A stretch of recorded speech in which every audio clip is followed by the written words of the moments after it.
Hello and welcome to the channel. My name is Annalisa and this is going to be my half wrap up for May. So all the things I've been reading in the last couple of weeks. I'm going to start with the romances. So the first is Something Like Love by Christina C. Jones, and it is the last in the Serendipitous Love series, which I have enjoyed quite a bit. There is only one dud in a series of 6 for me. And this one I think is my second favorite of the whole series. It features a character who has been in the series the whole time and a character who's introduced, I think, in the 5th book. Both characters are bisexual, and they are also people who are not really looking for a long-term relationship, have been in a lot of short-term relationships and casual relationships, so they start to get into one with each other.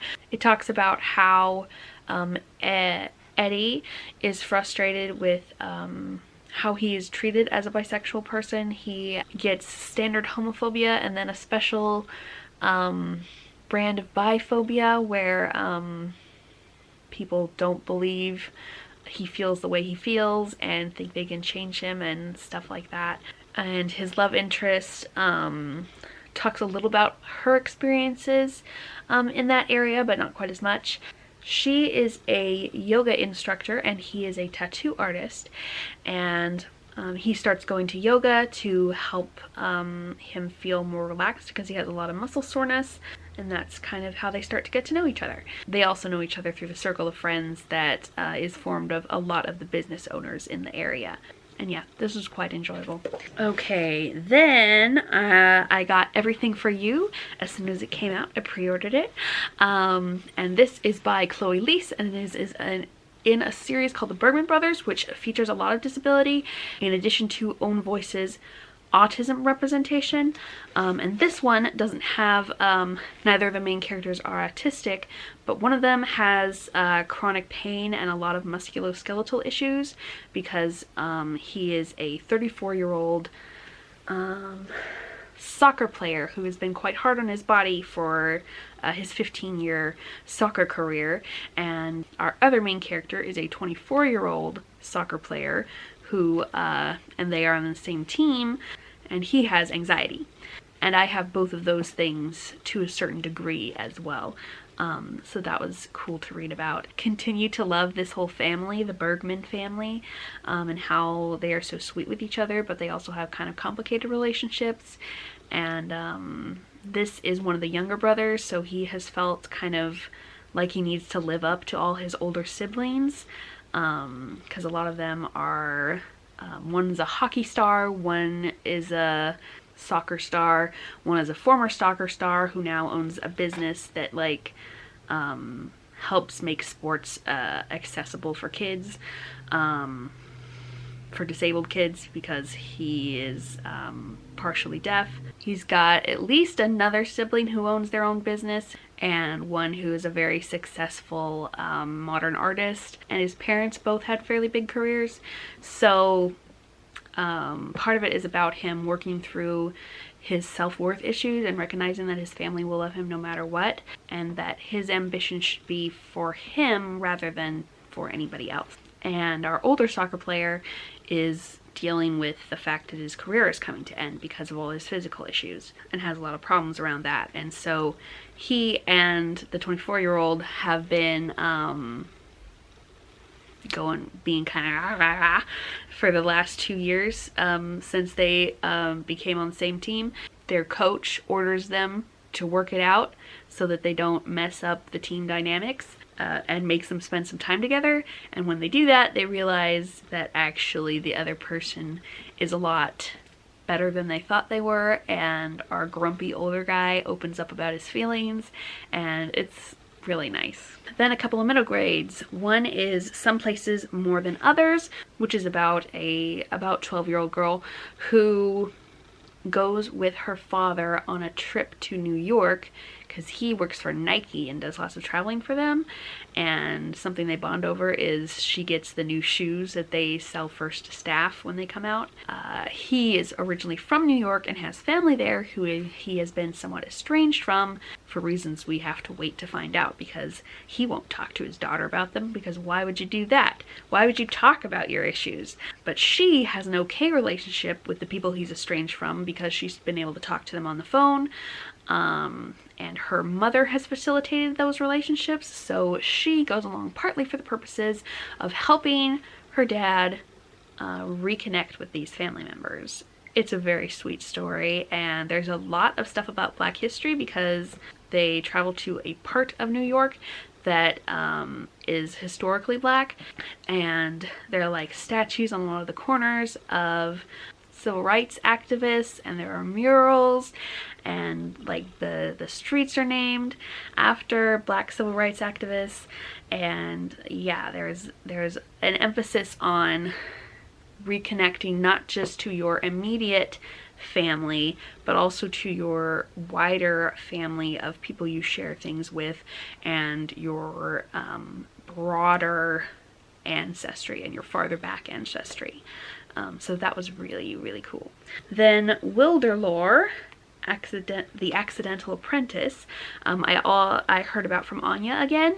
I've been finding that she reads a lot of middle grade, which is good for me. So this one is set in a secondary world, and we're in a little village on the edge of some spooky monster-filled woods.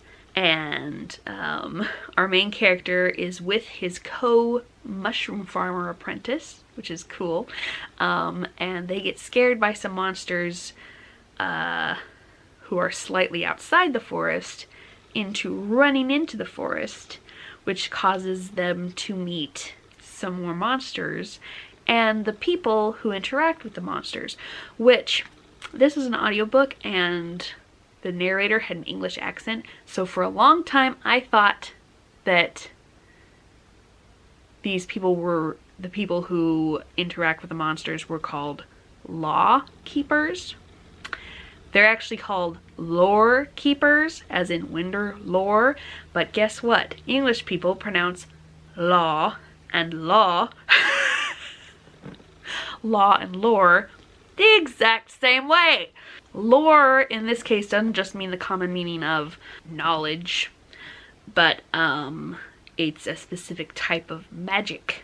Lore is the type of magic that the monsters / animals have, and it is also the magic that these keepers use to interact with them.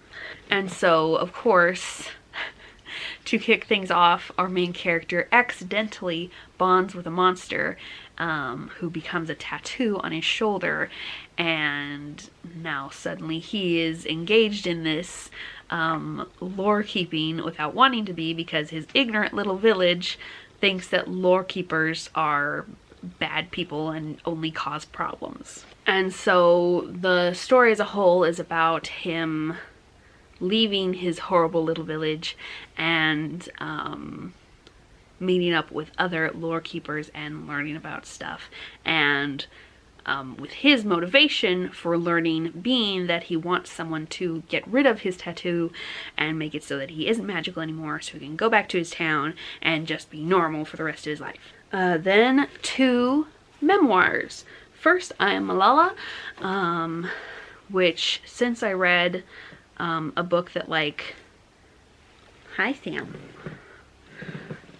talked a little bit about her and like what she had accomplished and what she was working on, I thought I might as well read her actual memoir so that I really knew what was going on with her, and it was really interesting. So it starts with like a flash forward of the attack that happened to her, and then it goes back and talks about before she was born, the development of her area. She lived in kind of a country that was independent until India got split into India and Pakistan.